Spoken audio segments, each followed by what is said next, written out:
Magandang araw po.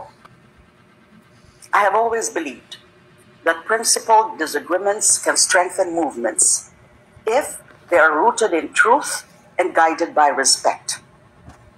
But when public accusations are based on conjecture, and when they target allies instead of adversaries, the damage falls not only on individual reputations, but on the greater cause we all claim to serve. Former Senator Antonio Sonny Trillanes IV has recently made public remarks against former Vice President, now Mayor Leni Robredo, suggesting, among other things, that she would have blocked any ICC arrest of Rodrigo Duterte had she won the presidency. I cannot, of course, speak on behalf of VP Mayor Leni, but I find that claim difficult to believe. Her public record speaks to the contrary. Naaalala ko pa, nung nasa Naga City sa Bicol, kami ni VP Mayor Leni, ilang araw lang nakalipas ng pagka-aresto kay Duterte. Sa harap ng media, sinabi niya na ito ang unang hakbang tungo sa pananagutan at hustisya. Sabi pa niya, habang pinag-uusapan ng due process noon sa kaso ni Duterte, hindi raw niya maiwasang balikan ang mga panahong ako ang inaresto at ikinulong sa kabila ng mga gawa-gawang paratang. Para sa kanya, accountability must apply to all. Walang puwang ang double standard sa hustisyang inaasam natin.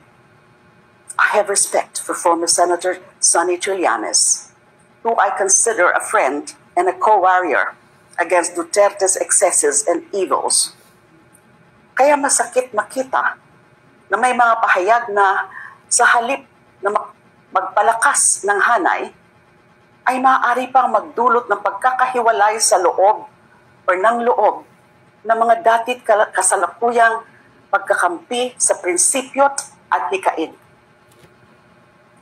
Nakakalungkot dahil kung sino pa ang mga kasama natin sa laban, sila pa ang pinagbubuntunan ng duda at pag-aakusa. Hindi ito ang panahon para maghinala. Hindi ito ang oras para magbangayan. As a friend and ally, I can attest to VP Mayor Leni's unwavering commitment to justice and human rights. No one who stood with us during the darkest days of impunity and persecution can honestly accuse her of being soft on accountability, least of all on Duterte.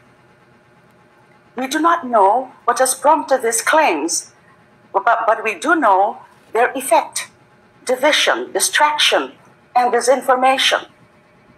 Sa halip na tumutok sa mga dapat singilin sa kapalpakan at kasinungalingan, tayo pa mismo ang nagkakahiwa-hiwalay. Let us not hand ammunition to those who wish to see the democratic opposition fragmented and discredited. Let us not mistake our allies for our enemies. Let us never forget who truly brought harm to our institutions, our communities, and our fellow Filipinos. Ang laban natin ay hindi laban sa isa't isa. Ang laban natin ay laban para sa bayan, para sa hustisya, para sa katotohanan, para sa mga Pilipinong matagal nang pinagkaitan ng dignidad at katarungan. We in the opposition are not here to fight each other.